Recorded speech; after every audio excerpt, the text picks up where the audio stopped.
दिन है। लोग भावे যে 25 ডিসেম্বর হলো শুধু কেক খাওয়ারই দিন। पर कई लोग नहीं जानते कि 25 दिसंबर का मतलब क्या है। কিন্তু অনেক লোক জানে না যে 25 ডিসেম্বরের অর্থটা কি। याद रखना आज यीशु का बर्थडे है। মনে রাখবেন প্রভু যিশুর জন্মদিন আজ। और यीशु के बर्थडे में आप आए हो। আর প্রভু যিশুর জন্মদিনে আপনি এসেছেন। जिसके बर्थडे में आप आए हो, जिसके बारे में और उस व्यक्ति के बारे में आप नहीं जानते तो बर्थडे सेलिब्रेट करके फायदा नहीं। আপনি যার জন্মদিনে এসেছেন যদি তাকেই না রাখেন সঙ্গে তাহলে তার জন্মদিন পালন করার লাভ কি হলো? तो आपको जानना जिसका बर्थडे व्यक्ति कौन है। আপনার জানা প্রয়োজন আজ যার জন্মদিন সবাই সেলিব্রেট করে তিনি কে। साल के 365 दिन रहते हैं। বছরের 365টা দিন থাকে। और 365 दिनों में ऐसा एक दिन रहता है। আর এই 365 দিনের মধ্যে এমন একটা দিন থাকে वो सबसे बड़ा दिन होता है। যেটা সবথেকে বড় দিন হয়। और सबसे बड़े दिन को 25 दिसंबर के दिन सबसे बड़ा दिन कहा जाता है। আর সেই সবথেকে বড় দিনটাকে 25 ডিসেম্বরের দিন বা বড় দিন বলা হয়। 25 दिसंबर के दिन प्रभु यीशु का जन्म हुआ। কারণ প্রভু যিশুর জন্ম হয়েছিল এই দিনেতে। और उस 25 दिन को बड़ा दिन कहा जाता है। আর সেই দিনটাকে বড় দিন হিসেবে বলা হয়। उस दिन एक बड़ा व्यक्ति का जन्म हुआ। কারণ সেই দিনে একজন মহান ব্যক্তির জন্ম হয়েছিল। इसलिए वो दिन बड़ा दिन कहा जाता है। তাই সেই দিনটাকে বড় দিন হিসেবে বলা হয়। 365 दिनों में सबसे बड़ा दिन है 25 दिसंबर। 365 দিনের মধ্যে সবথেকে বড় দিন হলো 25 वो दिन में प्रभु यीशु का जन्म हुआ, सबसे बड़े व्यक्ति का जन्म हुआ। কারণ ওই দিন সবথেকে মহান ব্যক্তি প্রভু যিশু তার জন্ম হয়েছিল। जब प्रभु यीशु के जन्म से लेकर अभी तक कितने साल हुए? মণ্ডলী প্রভু যিশুর জন্ম থেকে শুরু করে এখন অবধি কত বছর হয়েছে? कितने साल हुए? Come on. কত বছর হয়েছে? 3,500 साल।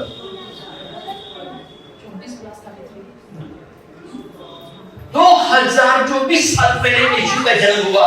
2024 বছর আগে প্রভু যিশু জন্ম হয়েছিল। 2024 साल पहले प्रभु यीशु का जन्म हुआ। 2024 বছর আগে প্রভু যিশুর জন্ম হয়েছিল। प्रभु यीशु का जन्म बाइबल के तरफ देखते को 6000 साल हुए प्रभु यीशु का जन्म हुआ। কিন্তু বাইবেলের মধ্যে যদি আমরা দেখতে পাই যে 6000 বছর আগে প্রভু যিশুর জন্মের বিষয়ে লেখা प्रभु রয়েছে। यीशु का जन्म स्वर्गीय पिता के दिमाग में था।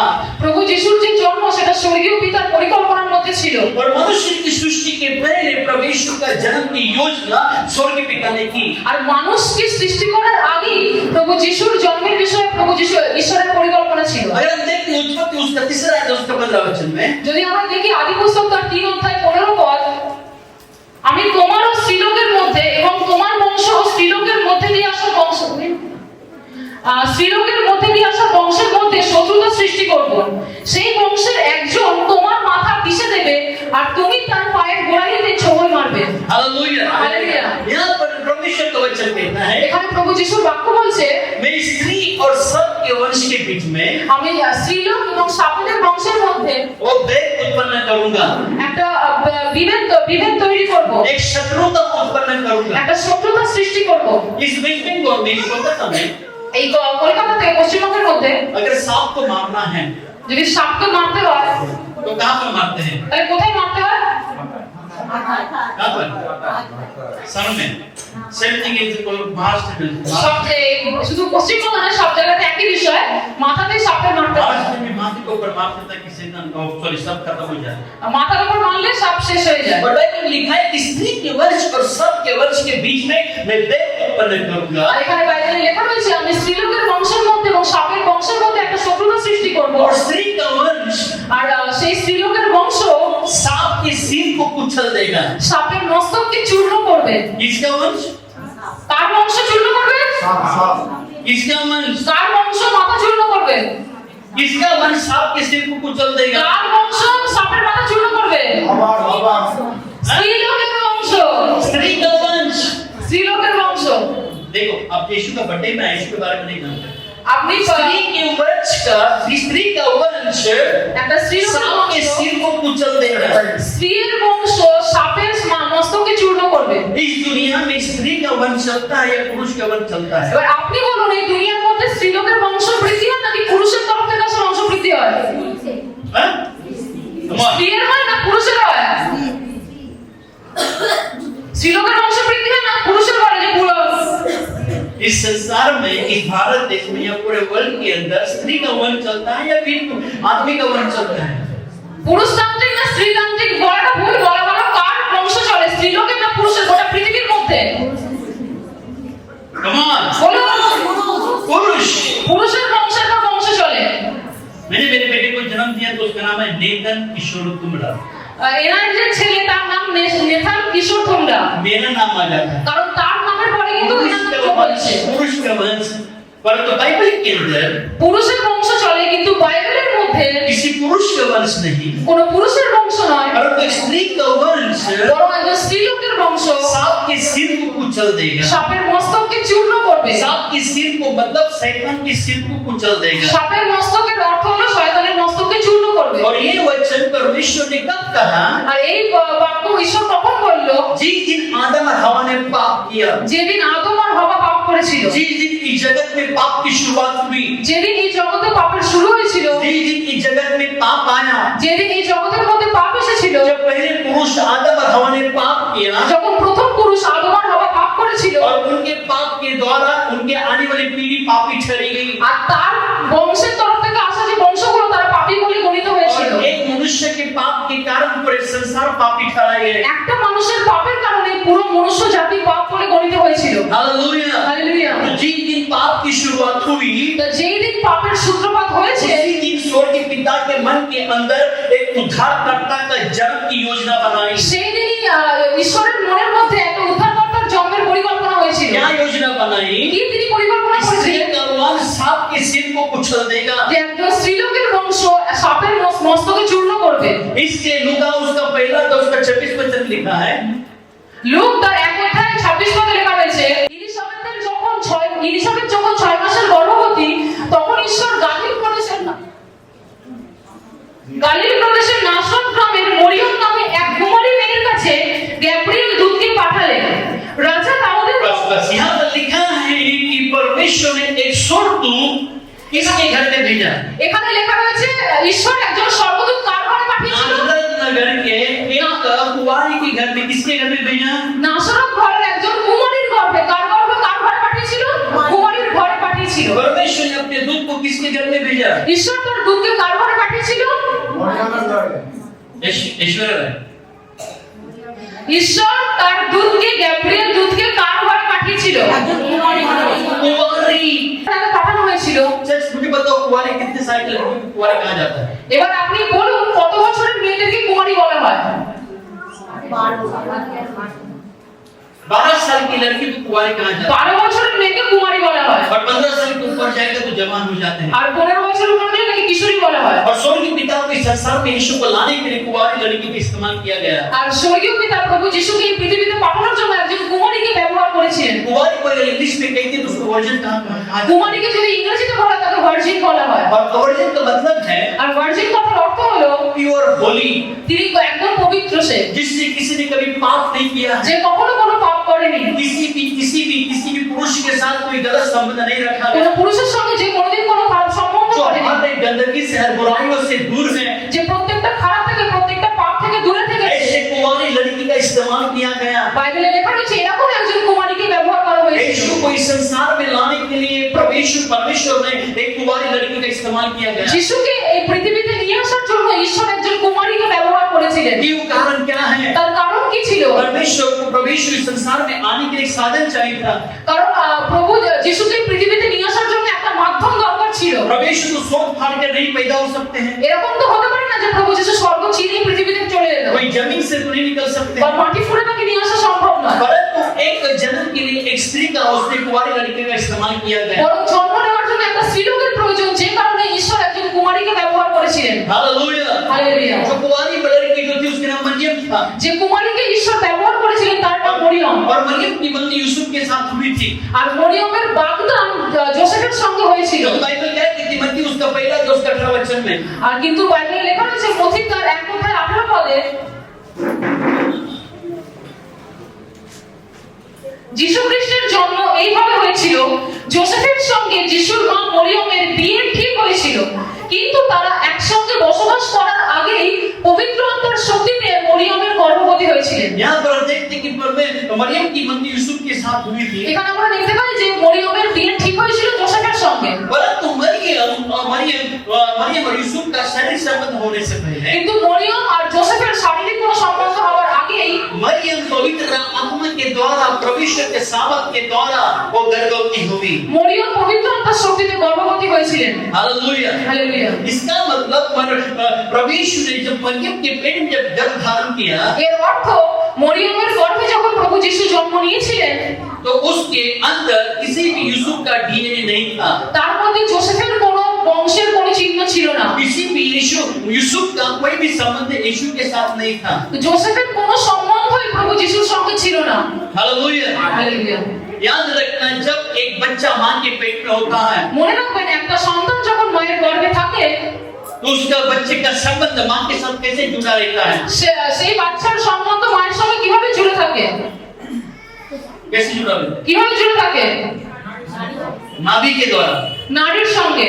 नाभि के द्वारा बच्चा और मां का संबंध जुड़ा रहता है। নারীর সঙ্গে বাচ্চার মায়ের সম্বন্ধ জুড়ে থাকে। इसलिए मां जो कुछ खाती जो कुछ पीती उसके बच्चे के शरीर में चला जाता है। এই জন্য মা যা কিছু খায় যা কিছু পান করে সবটা বাচ্চার শরীরে যায়। परंतु जब कुंवारी मरियम जब गर्भ धारण किया কিন্তু কুমারী মরিয়ম যখন গর্ভবতী হয়েছিল वो तो यूसुफ के द्वारा गर्भ धारण नहीं किया সে তো जोसेफের দ্বারা গর্ভধারণ করেনি, परंतु पवित्र आत्मा के सामर्थ के द्वारा गर्भ धारण किया। বরং পবিত্র আত্মার শক্তির দ্বারা গর্ভধারণ করেছিল। इसका मतलब यीशु जब मरियम के पेट में था এর অর্থ যিশু যখন মরিয়মের গর্ভে ছিল तब यीशु का और मरियम का कोई भी संबंध नहीं था, किसी भी नाभि का संबंध नहीं था। মরিয়ম আর যিশুর মধ্যে কোনো নারীর সম্পর্ক ছিল না। इस संसार में दो व्यक्ति थे जिसको नाभि नहीं है। এই জগতের মধ্যে দুজন এমন ব্যক্তি যার কোনো নারী ছিল না। कौन है वो? কে কে?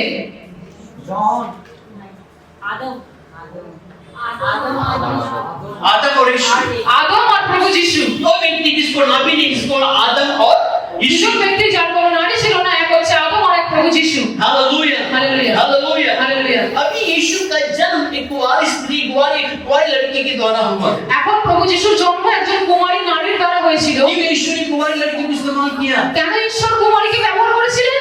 क्योंकि प्रभु यीशु जब मां की जब कुंवारी के पेट में जब था কারণ প্রভু যিশু যখন সেই কুমারীর গর্ভে ছিল और जन्म के बाद আর জন্মের পরে वो लड़की अब यीशु को अपनी छाती को लगाकर दूध नहीं पिला सकती, কারণ মরিয়ম তার সন্তানকে নিজের মুখের দুধ খাওয়াতে পারেনি। क्योंकि परमेश्वर की इच्छा नहीं थी कि यीशु के अंदर किसी मनुष्य का डीएनए जाए। কারণ ঈশ্বরের কোনো ইচ্ছা ছিল না যে প্রভু যিশুর শরীরের মধ্যে কোনো মানুষের ডিএনএ যাক। जब यीशु मरियम के पेट में था किसी प्रकार का संबंध नहीं था, যখন যিশু মরিয়মের গর্ভের মধ্যে ছিল তখন তার সঙ্গে মরিয়মের কোনো সম্পর্ক ছিল না। क्योंकि जिस दिन संसार में पाप आया কারণ যেদিন এই জগতের মধ্যে পাপ এসেছিল उस पाप को खत्म करने के लिए यीशु को पवित्र रीति से जन्म लेना था। সেই पापকে শেষ করার জন্য প্রভু যিশুকে পবিত্রভাবে জন্মগ্রহণ করা ये দরকার ছিল। परमेश्वर की योजना, परमेश्वर का प्लान था এটা ঈশ্বরের পরিকল্পনা, এটা ঈশ্বরের প্ল্যানিং এ ছিল। और यीशु के अंदर किसी भी मनुष्य का ब्लड नहीं था। আর प्रभु যিশুর মধ্যে কোনো রকম কোনো মানুষের রক্ত ছিল না। चर्च अगर कोई इंसान बीमार होता है, যদি কোনো লোক অসুস্থ হয়ে পড়ে अगर उसको बीमारी का चेक करनी है তাকে যদি তার রোগের পরীক্ষা করতে হয় तो कौन सी तकलीफ कौन सी बीमारी मेरे शरीर के अंदर है যে कोन কষ্ট কোন রোগ তার শরীরের মধ্যে রয়েছে तो किसके द्वारा चेक किया जाता সে है? কিসের দ্বারা তার শরীরে চেকআপ করে?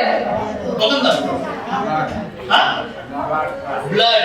রক্তের দ্বারা। और ब्लड के द्वारा 80% बीमारी की जानकारी ली जाती है আর রক্তের माध्यমে 80% রোগের জানকারি হয়ে যায় कि इस ब्लड के अंदर कौन सी किस प्रकार की बीमारी है। যে এই রক্তের মধ্যে কি ধরনের রোগ রয়েছে। और तो यीशु के अंदर किसी भी व्यक्ति का ब्लड नहीं था। কিন্তু প্রভু যিশুর মধ্যে কোনো রকম জাগতিক মানুষের और রোগ वो ছিল तो না। परमेश्वर की योजना, परमेश्वर का प्लान, परमेश्वर का कार्य था। যেটা ঈশ্বরের পরিকল্পনা এবং ঈশ্বরের চিন্তা ভাবনা ছিল। जिस दिन आदम और हवा ने पाप किया যেদিন আদম আর হওয়া পাপ করেছিল उस पाप को खत्म करने के लिए সেই পাপকে শেষ করার জন্য प्रभु यीशु को पवित्र रीति से जन्म लेना पड़ा। প্রভু যিশুকে পবিত্রভাবে জন্ম নেওয়া দরকার ছিল। क्योंकि मनुष्य ने जो पाप किया কারণ মানুষ যে পাপ করেছে उस पाप की क्षमा সেই পাপের ক্ষমা सोना और चांदी और लहू के एक नाशवान वस्तु के द्वारा नहीं, সোনা রূপা বা কোনো বিনাশযুক্ত বস্তুর দ্বারা নয়, पर पानी डुबकी मारने से नहीं, জলের মধ্যে ডুব দিয়ে নয়, परंतु यीशु के लहू के द्वारा বরং প্রভু যিশুর রক্তের দ্বারা वो हमारे पाप को धोया जाता है। আমাদের পাপকে ধোয়া হয়। चर्च कान खोल के सुन लेना। মণ্ডলী কান খুলে আপনি শুনবেন। आज लोगों को लगता है कि यीशु एक नॉर्मल इंसान है। আজ লোকেরা ভাবে যে প্রভু যিশু সাধারণ কোনো ব্যক্তি। लोगों को लगता है कि यीशु परमेश्वर था तो उसको लोगों ने क्यों मारा। লোকেরা ভাবে যে যিশু যখন ঈশ্বর ছিল তাহলে কেন তাকে লোকেরা कान खोल के सुन लेना, इस संसार में यीशु को मारने वाली ताकत अभी भी पैदा नहीं हुई। আপনি কান খুলে শুনে রাখুন, এই জগতের মধ্যে প্রভু যিশুকে শেষ করার মতো ক্ষমতা এখন অবধি কেউ জন্মায়নি। परंतु यीशु तलवार क्रूस के ऊपर मारा गया, বরং প্রভু, এটা আমরা জানি যে প্রভু যিশু ক্রুশের উপর মারা গিয়েছিল। अपने शरीर का एक एक लहू का खून बहाया गया, নিজের শরীরের এক এক ফোঁটা রক্তকে তিনি বইয়ে দিয়েছিলেন। क्योंकि मनुष्य ने जो पाप किया उस पाप की क्षमा यीशु के लहू के द्वारा ही क्षमा हो सकती है। কারণ মানুষ যে পাপ করেছিল সেই পাপের ক্ষমা একমাত্র প্রভু যিশুর রক্তের দ্বারাই সেটা মোচন করা সম্ভব इसलिए यीशु ছিল। को पवित्र रीति से जन्म लेना पड़ा, এই জন্য প্রভু যিশুকে পবিত্রভাবে জন্ম নেওয়ার দরকার ছিল। जिसके लहू के द्वारा उसके लहू बहाने से आज हम पाप से आजाद हो गए। যার রক্ত বহনের দরুন আজকে আমি আর আপনি পাপ থেকে মুক্ত হয়েছি। Hallelujah, hallelujah, hallelujah, hallelujah, hallelujah. Hallelujah. Church आप मुझे बताओ, মণ্ডলী আপনি বলুন আমাকে, प्रभु यीशु के हाथों में कौन सा ऐसा हथियार है, প্রভু যিশুর হাতের মধ্যে এমন কি হাতিয়ার कौन রয়েছে? सी तलवार है, কোন তলোয়ার রয়েছে? कौन सा त्रिशूल है, কোন ত্রিশূল রয়েছে? कौन सा भाला है? কোন তার মধ্যে तलवार ঢাল किस তলোয়ার রয়েছে? प्रकार का हथियार प्रभु यीशु के हाथ में है? প্রভু যিশুর হাতে আপনি কোন হাতিয়ার দেখতে পান? कौन से छवि में, कौन से फोटो में यीशु के हाथ में हथियार है? কোন ফটোতে আপনি দেখেছেন প্রভু যিশুর হাতে হাতিয়ার? आपने देखा कि कभी किसी ने? দেখেছেন কেউ এখানে কখনো হাত তুলতে পারে না? क्योंकि प्रभु यीशु को किसी हथियार की जरूरत नहीं पड़ी, কারণ প্রভু যিশুর কোনো হাতিয়ারের প্রয়োজন ছিল না। क्योंकि उसका जन्म अद्भुत था, কারণ তার জন্ম ছিল অদ্ভুত রীতিতে। उसे किसी हथियार की जरूरत नहीं पड़ी, তার কোনো হাতিয়ারের দরকার ছিল না। वो खुद एक हथियार बनकर इस संसार में पैदा তিনি हुआ। নিজে স্বয়ং একজন হাতিয়ার হয়ে জগতের মধ্যে জন্ম নিয়েছিলেন। Hallelujah, hallelujah, hallelujah, hallelujah. और प्रभु यीशु ने संसार में जन्म लिया। প্রভু যিশু জগতের মধ্যে জন্ম নিয়েছিলেন। यूहन्ना 3:16 में लिखा है, যোহন তার 3 অধ্যায় 16 পদে লেখা রয়েছে, प्रभु यीशु ने जगत से प्यार किया প্রভু যিশু এই জগৎকে এমন প্রেম করেছেন और अपना एक लौटा बेटा दे যে दिया, তিনি তার একমাত্র পুত্রকে পৃথিবীতে দান ताकि जो করেছিলেন, भी इस पर विश्वास करे যাতে যে কেউ তার উপর বিশ্বাস করে वो नाश न हो, সে বিনষ্ট না হয়, परंतु अनंत जीवन पाए। বরং অনন্ত জীবন পায়। Hallelujah, hallelujah, hallelujah, hallelujah. प्रभु यीशु की संसार में पैदा हुए, প্রভু যিশু এই জগতের মধ্যে জন্ম নিয়েছিলেন किसी जाति किसी धर्म के लिए नहीं, কোন জাতি কোন ধর্মের জন্য নয়, परंतु संसार के हर जाति के लिए यीशु ने जन्म लिया। বরং জগতের প্রত্যেকটা জাতির জন্য প্রভু যিশু এই জগতে জন্ম নিয়েছিলেন। Hallelujah, hallelujah, hallelujah, hallelujah, hallelujah. Hallelujah. Yeshu, Bible अगर हम पढ़ते हैं आगे, যদি আমরা বাইবেলে দেখি, यीशु के बाद यूसुफ और मरियम के बच्चे हुए कि नहीं हुए? প্রভু যিশুর পরে মরিয়ম আর যোসেফের সন্তান হয়েছিল কি হয়নি? हो गए। হয়েছিল। हमारे पास समय नहीं, मत्ती 13 जो उसके 55-56 वचन पढ़ेंगे, মত্তি তার 13 অধ্যায় তার 55-56 পদ যদি আমরা পড়ি, उस पर लिखा हुआ है, সেখানে লেখা রয়েছে यीशु के जन्म के बाद প্রভু যিশুর জন্মের পরে मरियम और यूसुफ के द्वारा कई और बच्चे पैदा हो गए, মরিয়ম আর যোসেফের মধ্যে দিয়ে অনেক সন্তান জন্ম और इस নিয়েছিল। यीशु जो पैदा हुआ परमेश्वर के सामर्थ के द्वारा। কিন্তু প্রভু যিশু যে জন্মেছিল সেটা ঈশ্বরের সামর্থ্যের দ্বারা। Hallelujah, hallelujah, hallelujah, hallelujah. अभी हम पढ़ेंगे जब यीशु जब जब जब मरियम ने जब गर्भ धारण किया, যখন মরিয়ম গর্ভধারণ করেছিল उस समय में क्या हुआ? मत्ती उसका पहला तो उसका 26 वचन, সেই সময় কি হয়েছিল? মথি তার 1 অধ্যায় 26 পদ। मत्ती 26 পদ, ইলিশাবেতের যখন 6 মাসের গর্ভ, তখন ঈশ্বর গালিল প্রদেশের নাসরত গ্রামের মরিয়ম নামের এক কুমারী মেয়ের কাছে গাব্রিয়েল দূতকে পাঠালেন। রাজা দাউদের বংশের যোসেফ নামক এক লোকের সঙ্গে তার বিয়ের কথাবার্তা ঠিক হয়েছিল। ये 26 पूरा ओके, जस्ट मिनट।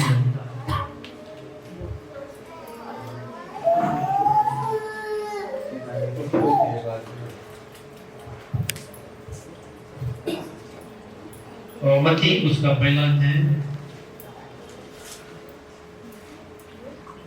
23 পদ, একজন কুমারী মেয়ে গর্ভবতী হবে আর তার একটি ছেলে হবে, তার নাম রাখা হবে ইম্মানুয়েল। এই নামের অর্থ হলো ঈশ্বর আমাদের সঙ্গে আছেন।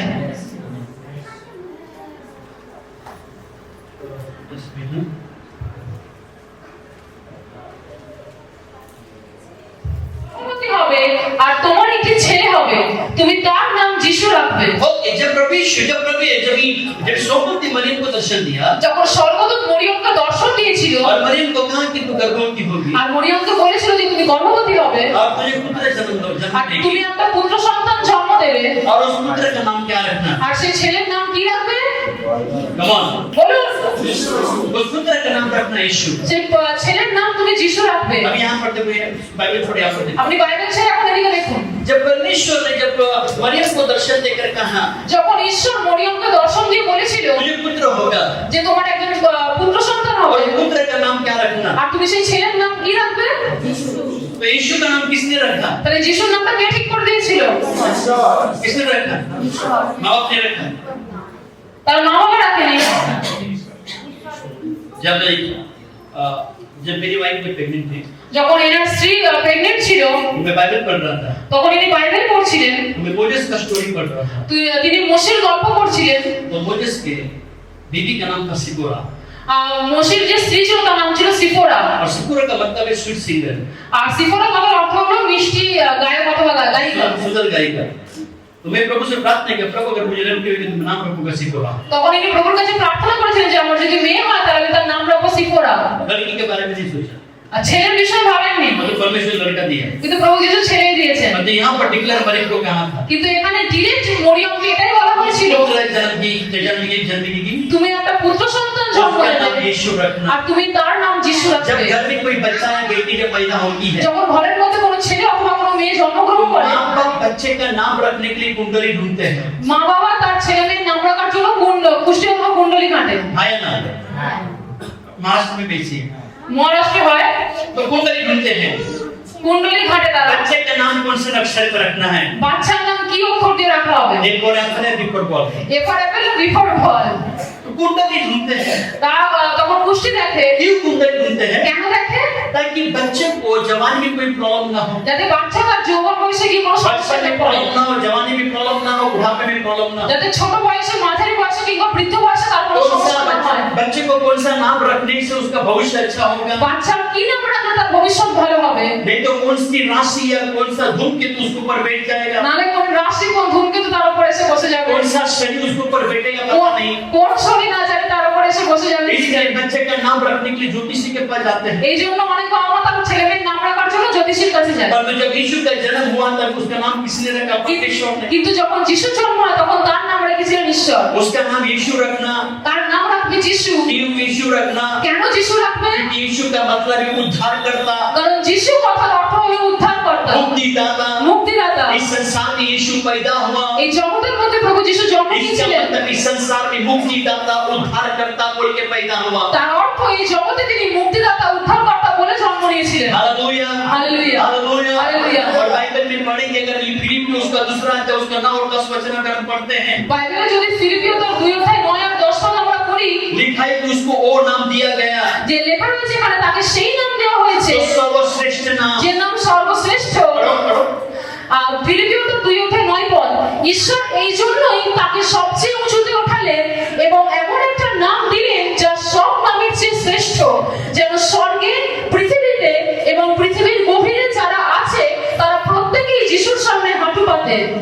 Hallelujah, hallelujah. उसको वो नाम दिया गया তাকে সেই নাম দেওয়া হয়েছে जो सर्वश्रेष्ठ नाम যে है। নাম সর্বশ্রেষ্ঠ নাম। स्वर्ग में সবকিছুর থেকে और पृथ्वी में স্বর্গে, পৃথিবীতে और पृथ्वी के नीचे আর পৃথিবীর নিচে और कोई नाम नहीं, আর এমন কোনো নাম নেই, और कोई नाम नहीं, আর এমন কোনো নাম নেই, सिर्फ और एक ही नाम, সে শুধু একটাই নাম, यीशु का नाम। প্রভু যিশুর নাম। जो यीशु के नाम में যে যিশুর নামেতে हर घुटना প্রত্যেকটা হাঁটু यीशु के सामने टिकेंगे, তার সামনে নত হবে। हजारों में, হাজারেতে, लाखों में, লাখেতে, करोड़ों में কোটিতে एक नाम, একটাই নাম, यीशु का नाम। প্রভু যিশুর নাম। इसलिए जब बाइबल के अंदर प्रभु यीशु का नाम এই জন্য মণ্ডলী বাইবেলের মধ্যে প্রভু যিশুর নাম हर पवित्र शास्त्र भारत देश में जितने भी ग्रंथ है उस सभी ग्रंथ में यीशु का नाम है। ভারত দেশের মধ্যে যত পবিত্র গ্রন্থ রয়েছে সবকিছুতেই যিশুর নাম রয়েছে। कुरान में अगर अल्लाह का नाम 10 बार है কোরআনের মধ্যে যদি আল্লাহর নাম 10 বার থাকে, और यीशु का नाम 25 बार है। প্রভু যিশুর নাম সেখানে 25 বার লেখা রয়েছে।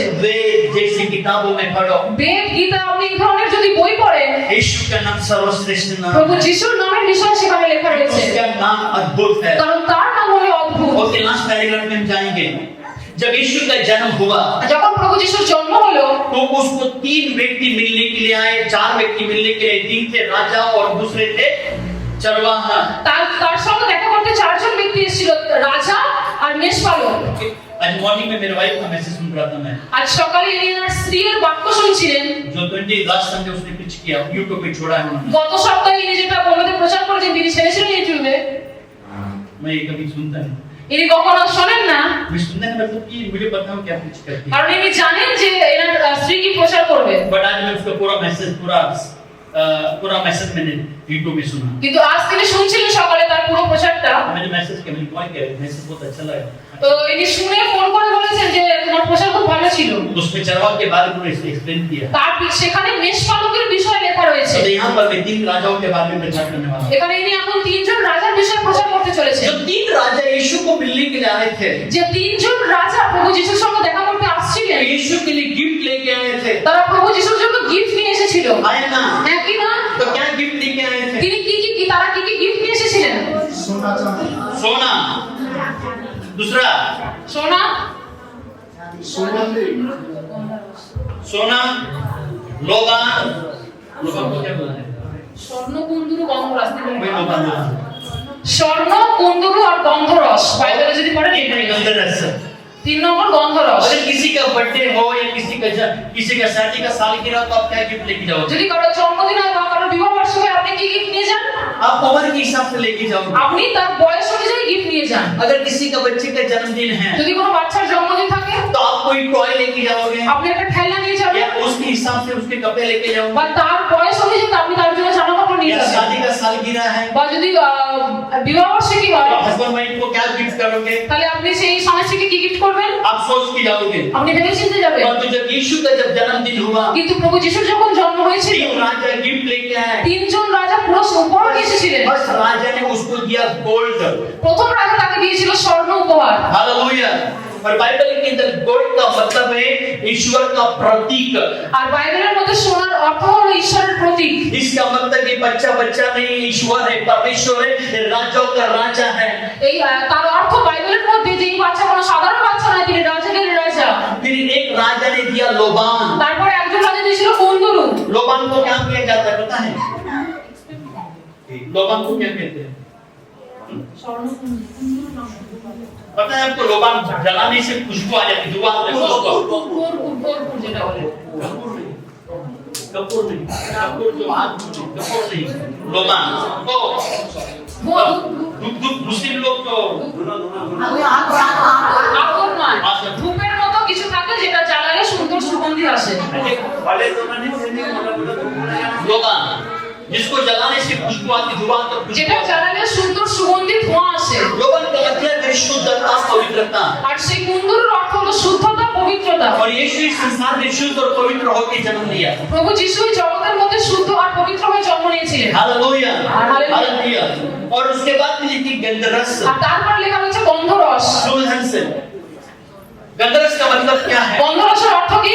गंधरस किस लिए इस्तेमाल किया जाता है? গন্ধরস কখন ব্যবহার করা হয়? पूरा बाइबल के अंदर বাইবেলের মধ্যে जो व्यक्ति मर गया, डेड बॉडी को ऊपर लगाने के लिए गंधरस को यूज किया जाता था। যে কোনো ব্যক্তি যদি মারা যায় তার শরীরে লাগানোর জন্য গন্ধরস ব্যবহার করা হয়। जब प्रभु यीशु कब्र में रखा, যখন প্রভু যিশুকে কবরের মধ্যে রাখা হয়েছিল, ध्यान से सुना, तभी मरियम मगदलिनी মগদলিনী মরিয়ম এবং আরো কিছু স্ত্রীলোক मिले कुछ गंधरस बना के चले गए यीशु के शरीर में लगाने के लिए। তারা কিছু গন্ধরস নিয়ে প্রভু যিশুর শরীরে লাগানোর জন্য গিয়েছিল। समझ में आने के नहीं? জানেন? हाँ? हाँ तो गंधरस का इस्तेमाल होता था वो मरे हुए इंसान को लगाने के लिए। গন্ধরস ব্যবহার করা হতো মৃত ব্যক্তিদের গায়ে লাগানোর জন্য। और एक छोटे बच्चे को जो यीशु जो बच्चा था उसको गंधरस चढ़ाया, আর সেই ছোট বাচ্চা যে সদ্য জন্ম নিয়েছে তাকে গন্ধরস দেওয়া হয়েছিল। उसको गंधरस गिफ्ट कर दिया। তাকে গন্ধরস তখনই উপহার দেওয়া হয়েছিল। चर्च अगर आपको बर्थडे में कोई अगर कफन अगर आपको गिफ्ट करे, যদি আপনার মৃত্যুর মধ্যে কেউ যদি মরার খাট আপনাকে গিফট করে জন্মদিনে, जन्मदिन वाले दिन आपको कफन अगर यूज যদি गिफ्ट करे, আপনার জন্মদিনে কেউ আপনাকে মানে মারা যাওয়া ব্যক্তির কোনো জিনিস যদি আপনাকে গিফট করে, মানে মরার খাট বা, आप क्या बोलेंगे? मेरा जन्मदिन है, मरणदिन नहीं है। তখন আপনি কি বলবেন? এটা আমার জন্মদিন, মৃত্যুদিন নয়। अगर कोई आपको कॉफिन अगर आपको गिफ्ट करे, সেই কবর দেওয়ার জন্য যে কফিন ব্যবহার করে সেটা যদি আপনার জন্মদিনে কেউ গিফট করে, आप क्या करोगे? जिसने गिफ्ट किया उसको आप पहले सुलाओगे। যে আপনাকে गिफ्ट করেছে আপনি তাকে আগে মেরে ওখানে শুইয়ে দেবেন। परंतु प्रभु यीशु को जब गंधरस चढ़ाया কিন্তু প্রভু যিশুকে যখন গন্ধরস দেওয়া হয়েছিল और खुशी से स्वीकार किया, তিনি খুশির সঙ্গে তারা সেটা গ্রহণ क्योंकि করেছিল। प्रभु यीशु को मरना था, प्रभु यीशु को प्रभु यीशु जानता था कि मेरा जन्म हुआ मरने के लिए, কারণ তারা জানতো যে প্রভু যিশু জানতো যে তার জন্ম হয়েছে মৃত্যুর জন্য। मुझे 100% मरना है তাকে 100% মরতে হবে और किसी दिन जी उठना। আর তৃতীয় দিন তাকে আবার उठতে হবে। हालेलुया। हालेलुया। तो गंधरस का मतलब है कि मरे हुए इंसान को शरीर को लगाना। আর গন্ধরসের অর্থ মৃত ব্যক্তির শরীরে লাগানো। हालेलुया। হালেলুয়া। कितने लोग फिक्स डिपॉजिट पे पैसा रखते हैं? फिक्स डिपॉजिट पे কতজন লোক এফডি বা ফিক্সড ডিপোজিটে পয়সা রাখে? मैं आपसे मांगने वाला नहीं हूँ। তিনি আপনার থেকে চাইলেন না, পাইনি। रखते हैं ना 10 साल 5 साल 2 साल যে 10 বছর 5 বছরের জন্য অনেকে রাখে তো? क्यों? কেন রাখে? ताकि इस कुछ तकलीफ के समय मुसीबत के समय आप उस पैसे को यूज कर सकें। যাতে কোনো সমস্যা সংকটের সময় আপনি সেটাকে ব্যবহার করতে পারেন। मेरे पर्स के अंदर এ- मेरे पर्स में এনার পার্সের মধ্যে अलग अलग पॉकेट है। আলাদা আলাদা পকেট রয়েছে। तो यहाँ पर 500 रुपए, यहाँ पर 500 रुपए, यहाँ पर 500 रुपए, 2-3 हजार रुपए मेरे पर्स में रहते हैं। এদিক ওদিক করে 500 টাকা আর একটা খাবে, 2-3 হাজার টাকা রাখ থাকে। और उसके बाद में तारपरे? 100 रुपया 50 रुपया ऐसे छूटे और यूज करने के लिए আর আলাদা আলাদা জায়গায় আলাদা आलादा নোট থাকে। ओके, और डेली यूज के लिए 50 रुपए रहते हैं।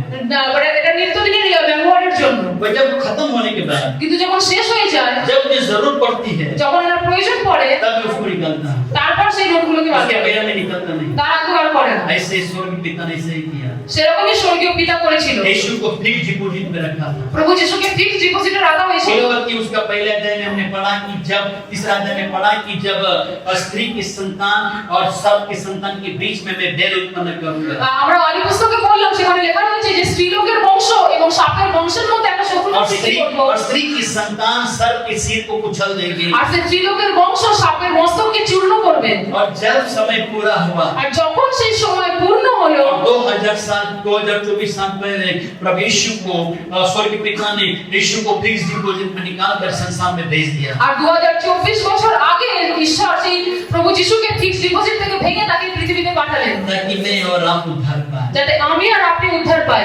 हालेलुया। हालेलुया। चर्च संसार के लोग यहाँ पर देखकर सब लोग दुकान में लोग केक बेच रहे हैं। এখানে বিভিন্ন জায়গায় দোকানে লোক কেক বিক্রি করছে।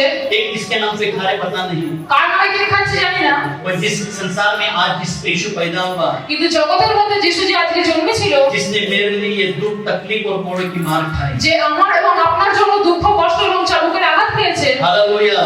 संसार में अगर एक ही इंसान का जन्मदिन होता है, জগতের মধ্যে এমন একটা মানুষের জন্মদিন যদি হয়, उस दिन जो भी हम खरीदते हैं সেদিন আমরা যা কিছু কিনি सब हमारे लिए खरीदते हैं। সেটা আমরা নিজের জন্য কিনি। है ना?